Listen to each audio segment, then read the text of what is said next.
Well, welcome everyone to another episode of Autism Labs. And we have a really special guest today, someone that I've known for many years. He's a futurist, he's a university professor, an angel investor, a successful entrepreneur, and the list goes on. But I want Mike Courtney to tell you a little bit about himself first, and then we're going to talk about how to apply technology to really help those with complex special needs, right? There's a lot of tech out there today. There's a lot of AI. There's a lot of thises and that's. And the challenge is, well, how can I really use it? Will someone please tell me, what are some applications, real world, that are going to be applicable to me and my kiddos today? So with that, Mike, please introduce yourself. Sure. So we have known each other for a minute, haven't we? So We have. And it's been great. So my background, basically, I'm a marketing researcher and a futurist, which simply is to say that the marketing research is surveys, focus groups, ethnography, things focused on now. And the futurist is simply looking at what the possibilities of the future might be. We don't predict anything. I'm not Nostradamus, I'm not Karnak, but what the possibilities are. And I love what you're talking about in terms of, how do we actually use technology? But I think the first thing we need to do is reacquaint ourselves with the definition of technology, right? It's the application of knowledge and science to solve human issues, whatever it is we wish or need. And I think in today's world, everybody's talking about AI, robotics, and those kind of things, but we can't forget the fact that things like AI will help us invent physical items that help our daily life. And it doesn't always have to be an electronic thing, but we can use, this tool called AI to help us think through the implementation of the strategy and possibilities that we can, in the physical world, bring to reality. So one of the things that we talked about, I don't know if it was a year or two ago or months ago, was a concept that you brought to the table called Daily Living Labs. Yeah. And if you could just tell the audience, the viewers, the listeners, what that is and maybe your vision for that, just anything to bring that alive so people understand what we're up to. Sure. So Daily Living Labs is the name that we came up with to basically form a community for caregivers and individuals with disabilities to focus on the activities of daily living, what we call ADLs. Because while there's lots of organizations out there that are specific to a condition or a constraint, whether it's autism or cerebral palsy or MS or Alzheimer's, there's all those organizations exist and they do great work, but they're not innovation groups most of the time. They don't really have an innovation arm. And Daily Living Labs' purpose is to say, help people find the things that exist that maybe they're not aware of but would help, build or invent the stuff that doesn't exist but would help, and then integrate all of it so it doesn't get in each other's way and it actually is something manageable. So that's the idea behind Daily Living Labs, is for the community to surface the issues that they have individually or in groups and clusters, and have the community pay it forward and say, I don't have that issue, but I have an idea. I don't have that issue and I didn't have the idea, but I can help bring that to life and make it real because maybe I have some skill. Maybe I'm a woodworker or a welder or a 3D printing person or whatever it is that can play a part in helping improve things for others. And I know you've worked with several universities. I know that you've got connections with some folks in Georgia, and more recently, you're working with some folks at University of North Texas in the Dallas-Fort Worth area. Mm-hmm. What have you seen in terms of just basic, simple applications to solve real-world needs? Because I think some of the parents are just interested in, I don't necessarily have the bandwidth right now to take on a heavy lift when it comes to perhaps using AI and going through a learning curve. But I know you've come up with some things and some ideas that seem pretty straightforward and pretty obvious once you hear about them. But if you've never heard about them before, it's not that obvious. Do you have examples of one or two things that come to mind there? I think we've all observed throughout life that when we look at things with a different lens, we see things in a different way. And sometimes those of us that are in the weeds, the forest for the trees example, right? So those people who are caregivers and or individuals with disabilities say, I'm just trying to keep my daily life, working and things moving along. Somebody else, an outsider like me, looks at it and says, why haven't somebody solved this? Or why doesn't somebody just do that? And sometimes people respond with, because that wouldn't work, but sometimes they're like, oh, we hadn't thought of that. And that's really the inspiration behind Daily Living Labs. Is along the way when I've done research, for various clients along the way, research into wheelchairs, research into blind or low vision, hearing disabilities, all these research studies I've done throughout my career, I ended up having little extra comments at the end going, hey, by the way, I know we just talked about this for a study, but by the way, I noticed this other thing. And I'd come up with ideas, and sometimes those ideas were valuable. So what we've done with the universities this past year is do some of the foundational research, and just to try to see, does the model work? Can we actually interview or observe people that have challenges and go, oh, we noticed this.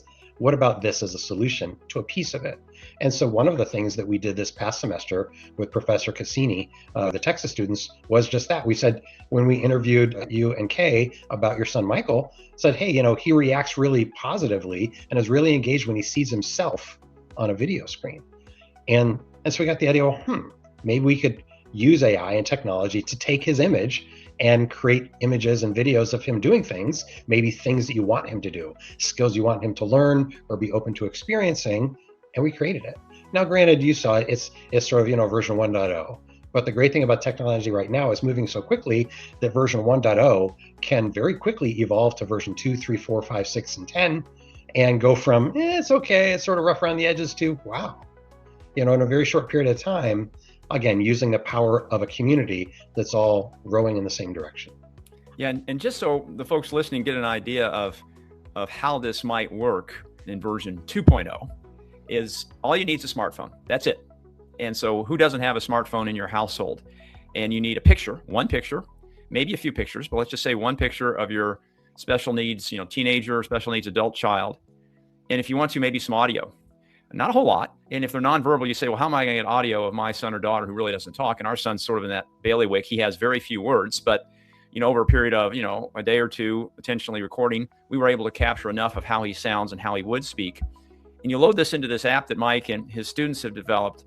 And now all of a sudden he can watch himself say words in his voice that he hasn't yet spoken. So from a speech therapist standpoint, teaching language and building in the smarts into the app so it actually can listen to him say a sound and make a suggestion, or repeat it back to him in a different way, or open the mouth so that he sort of can mimic himself in the way his face contorts, or his mouth changes shape, or his tongue is positioned differently, is sort of cool. And then the next step, Mike, that you showed us, which was also very exciting, was then take that into a video. So with text prompting, you can create a scene where your son or daughter is watching themselves do something that they haven't yet mastered. That skill might be folding clothes properly, and they've never really mastered that. But that's an important skill when it comes to independent living down the road, that they can do, basic dressing needs, how to put on socks properly, how to apply deodorant properly, how to brush teeth properly, and watching themselves do things that they don't really never done before, but they're seeing themselves do it. And then they're getting the cheers and the clapping and the encouragement in the background. To us was really cool. And another thing you suggested to us, and I'd like you to talk a little bit about this, is the Acura sensor, which is a wireless sensor that we now have installed above his bed. Do you want to share with the audience a little bit about that, or any other tech related in that space? This comes back to the idea that for the past year or two, I've been telling people that when they encounter a frustration or a challenge, or just something that they wish were better, the first thing we need to do mentally is just believe that it's already been solved. We just haven't found the solution, but it exists. It's out there. And don't be surprised that the majority of the time you find it's true. You look for something, you're like, wow, it does exist. And this was one of those situations where I said, well, somebody else had described, hey, I wish I had this or that. And I'm like, well, maybe it exists. And we looked, and lo and behold, it did. And that sensor is one of the things we look for. Somebody says, well, I wish I could detect these things, but the individual in my life isn't very compliant, doesn't want to wear something. They don't like something on their wrist or on their leg. And we're like, okay, well, maybe there's something that doesn't need to be worn that can still detect those items. And in fact, this past Consumer Electronics Show, CES, that happens every January out in Las Vegas, and I've gone for decades, all the latest technologies on display for all the buyers and retailers of technology. And I go and I look around, and I saw things like that are really amazing, Michael, in what they're able to do. Sensors that can, at distance, do things like detect your heartbeat, respiration, blood pressure, without having you wear a thing. So the companies we found that have these technologies, again, most people don't know they exist. They're like, well, it'd be great if, but it doesn't exist. Well, actually it does. And so we can put all these things together, and now we can create a system. We can create a home that basically is a caretaker, is a caregiver, even though it's the home. The home basically comes alive and can watch things, remind, warn, notify, guide, communicate. Because maybe it does create a video of what looks like you as an individual, remind you, now put the socks on first, pull them up to here, then put the shoe on, then tie the shoe. And it instructs them to remind them. But what if in the future, in addition to that primer, that thing that teaches them how to do it, what if another camera would watch them actually do it and say, wait, pull the sock up just a little bit more. Okay, you got it. Just the way a person would. And technology is increasingly capable of doing the things that a person would do. You as a parent or as a family member could say, hey, Michael, pull the sock up. No, pull it a little bit farther. Now put the shoe on. Wait, no, you're going to do this, do that. You can instruct. Well, AI can too, with the help of cameras and sensors and speakers and all these things that are relatively affordable. And we put them together in a system. It's amazing what we're going to be able to do. And you can start simple. I mean, one of the things that we did with the Acura sensor that Mike was talking about, which is very basic, and the technology I think has been replaced and improved upon, is, okay, you say, well, why do you care about what one's heart rate is or pulse rate is or whatever without them wearing a device? And we put it over his bed and it measures sleep. And any parent knows, any human being knows that, look, if you get a good night's sleep, you're going to feel better. You're going to have a more productive day. You're probably going to have fewer sessions of stress or concerns throughout the day. And with our son, who's nonverbal, severely autistic, has seizures, pica behavior, all kinds of other things, we're trying to correlate, okay, a good night's sleep, he has better behavior.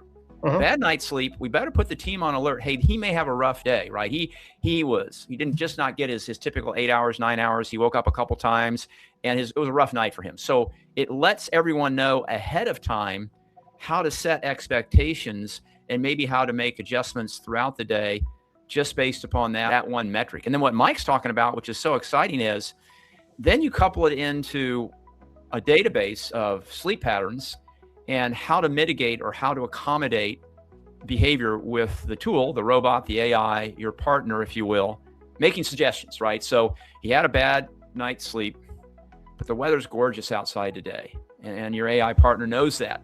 Also knows that Michael enjoys walking outside and playing basketball outside.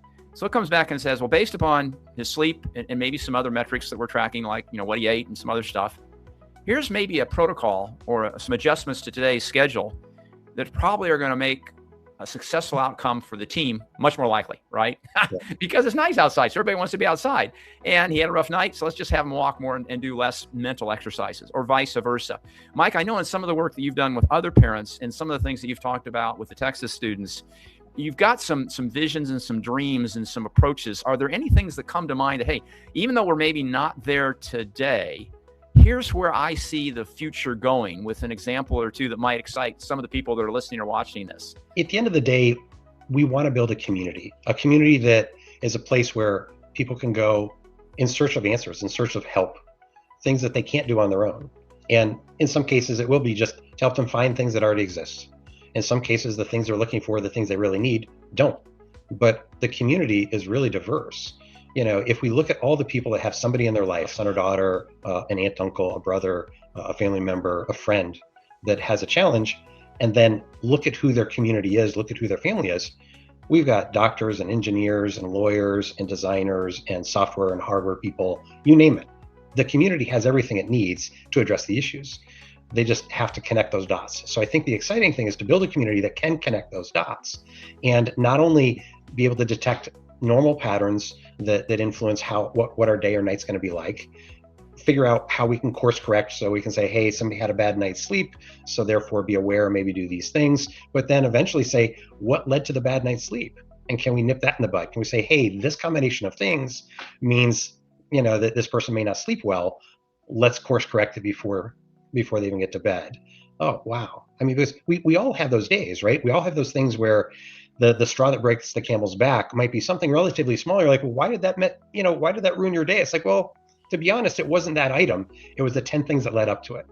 So if we can eventually have all the data and be tracking all these things and say, hey, the 10 things that normally leads to a bad night's sleep, we're at item number 7. We're 3 steps away from having a bad night's sleep. Can we stop it now and maybe have, maybe not a perfect night's sleep, but a better night's sleep? So having all that data available so we can course correct and adjust, I think is an exciting thing to be looking forward to. If we can build a community, have the technology, learn the patterns, and then take those solutions, those recipes, so to speak, and say, hey, it worked over here. Here's recipes that we can try over in this other environment for these other people. Some will work, some won't, but it's additional things to try without that family having to build it from scratch and reinvent the wheel, to just take it and say, apply it. Yeah, and one of the things you've mentioned several times that we've talked about a lot, and I think parents are very interested in, is you have to have the data. You know, you're not with your son or daughter 24 hours a day, right? I mean, even the therapists see them. You might have different therapists or different colleagues depending upon how much help they need, how much work they need throughout the day. And so no one person necessarily sees everything that's going on throughout that day. And even if they do, if there's a crisis moment in a day program and your son or daughter's with a bunch of buddies, like our son often is, and someone has a meltdown, well, the data collection, if it's manual, sort of stops at that point because it's all hands on board to make sure that the person doesn't pull their pants down in public or doesn't, start screaming loudly and disrupt everyone at the restaurant or whatever it might be. So one of the things I know you've worked with and worked on, and we've talked about, is making the data collection more automatic and more in the background. And so that that sensor that monitors and records heart rate and perspiration and respiration and pulses and blood pressure without you having to do anything, or the camera that's always on, whether your son or daughter is wearing a little pendant or glasses or just a button. And it's always listening and hearing what your son and daughter is listening and hearing and seeing what they're seeing, and then correlating that to spikes in heart rate or unusual perspiration or an event that happens, so that AI can then go back and parse the video. What did they see? The audio. What did they hear? Oh man, when they heard that heart rate really went up. That either caused tremendous joy or tremendous anxiety. Let's let AI listen to it and draw a conclusion and maybe draw our attention to it so the team can then listen to it and see if we agree. Or let's see what our son or daughter saw. And oh my gosh, no one saw what they saw. No wonder they went off, or no wonder they ran over there, or no wonder they got scared. What are you most optimistic about, having gone to CES for so many years and just staying in touch with technology? What do you see on the horizon that probably is going to be available, affordable sooner rather than later, versus things that you're just as excited about, but they may be a little bit further on down the path in terms of timing? Sure. So, a couple of things you said really resonate, and I want to touch on is that, as we collect data with all these new tools and technologies that are available, in some cases, we can get confident enough to say, hey, when you see these things, here's what you're allowed to do. The other things, surface it so humans can intervene and say, hey, escalate it so that a human can make the decision. Because at the end of the day, technology is there to serve us. Right. We are the ultimate decider as to what it does or doesn't do. We can give it permission for some things and other things, no. Let me know and I'll make the final decision. But I think when it comes to things like healthcare and just what's going on around us, because there's so many things that happen in any of our lives, regardless of who we are and what our abilities are or aren't. But I think one of the patterns we've seen over the past couple decades is going from periodic measurement to continuous measurement. Many of us wear something today, either an iWatch or some other device that captures medical data that periodically in the past used to be something that you'd get once a year at a doctor's visit, where they'd check your heart rate or your blood pressure or something once a year, maybe twice if you were really back there, for something. Now we look at the benefits of just that, hey, I can see how well I slept every day. Right. I can check my heart rate anytime I want. And we now know more of what's going on, so we can fix it, and not just by fixing it saying, well, last year you were this year you're that. So I think that applied to people with different needs, again, is really exciting, because every day can be a challenge. And the more we understand about the things that add up to a challenge versus result in a better day, that's what we want for ourselves. That's what we want for the people we care about, is to be able to continuously monitor, surface the things that are important to a human, so we can intervene and make the people that we love that are in our lives have a better day. So I think that continuous monitoring, I think, is going to be great. Well, I want to interrupt right now, because we're going to continue this discussion with Mike Courtney next week. And we're going to talk more about his vision for the future, how to get a hold of him, some of the things that they're doing with respect to auditing the home, and some other pretty cool things. So, he's connected to multiple universities around the country. He's working with current students and families, and looking for more families to join, no charge. So stay tuned next week. Come back if you're interested for part 2 of Daily Living Labs. Thank you.